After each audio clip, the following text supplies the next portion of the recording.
very good, you know, but just need to concentrate a little bit more. And I'm sure you guys gonna get those smooth. So the winner is ta-ta-ta-ta. Got.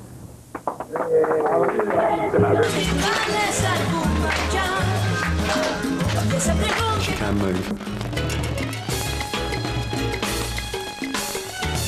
Yeah, she was an awesome dancer. Very, very sexy, quite provocative and quite flirty. Yeah, like the more I see of her, the more attracted to her I do become. Oh, well, Miriam joins us now, along with body language experts Barbara and Alan Pease. And before we talk to both of you, Barbara and Alan, we would say welcome, Miriam. This is such a fantastic idea for a programme. Although, of course, as we said earlier, it has caused an enormous amount of controversy. Yes. The 6 contestants have been up in arms because they felt they should have been told, but that would, of course, have blown the whole thing. Yeah.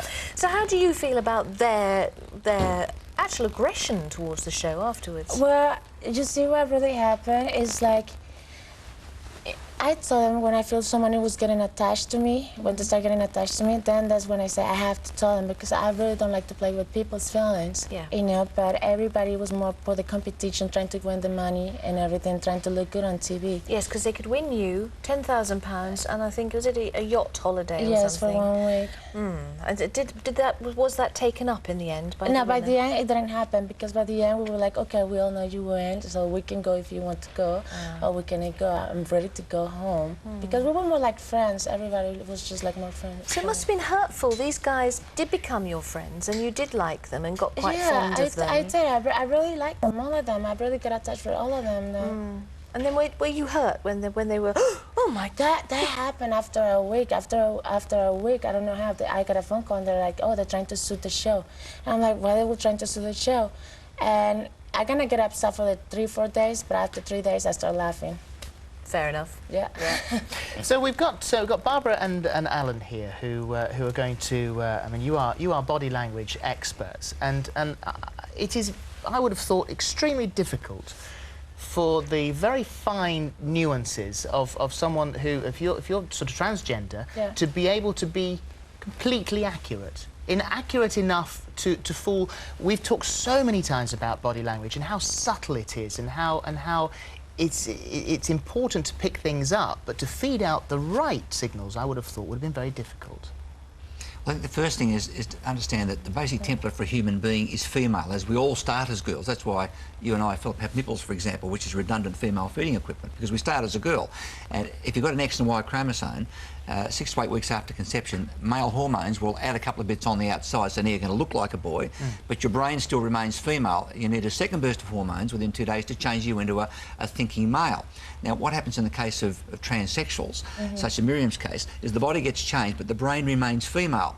So therefore, the female actions of body language and attraction will always remain the same. And I think, Miriam, you said you've been on hormones since you were 11 years of age. So she never went through puberty. So her body's actually never made the transition at puberty back into male. She's always been physiologically female. And so that's why it's hard for anyone to pick up. We were watching her last night on TV and we were trying to find the signals where a little bit of masculinity swept in there, but there was nothing. Let's have a look. We've got some body language things. Yes, have a look. Footage. And oh no, hang on, we can't see there. Oh, there we are.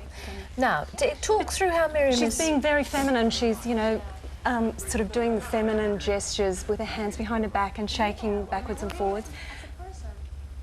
And the men are responding in very male ways, aren't they? Oh, these guys are completely responding with masculine signals to And it. she was doing a very female thing. She was listening to them, giving them all eye contact. She was doing everything very feminine. And to put this into context, Miriam, when you were about 4 years old, you realised that actually you were female. Yeah, when I was 4 years old, like, I remember I used to watch my mother putting her makeup on, and I'm like, oh, I want to do that too. So when she used to go to work, I used to play with her makeup.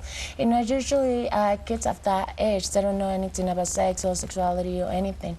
And each kid, they want to be like their dad. I wanted to be like my mother.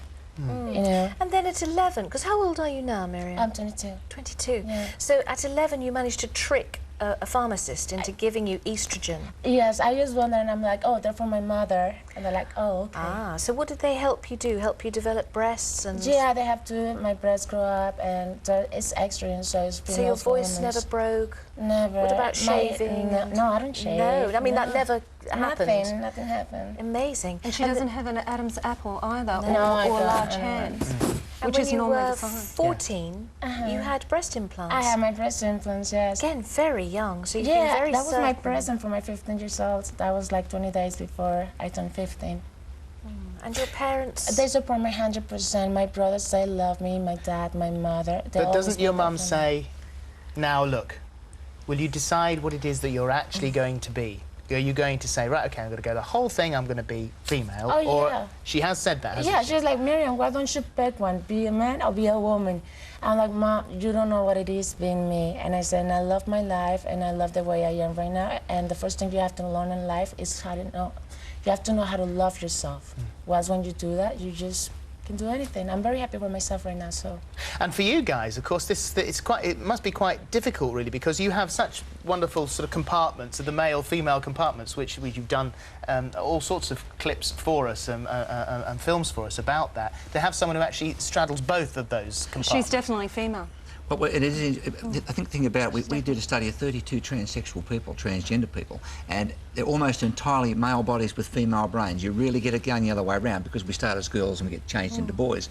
And what you have in Miriam's case is a female brain that is in fact in a male body. It's an XY body with a fully operating female brain.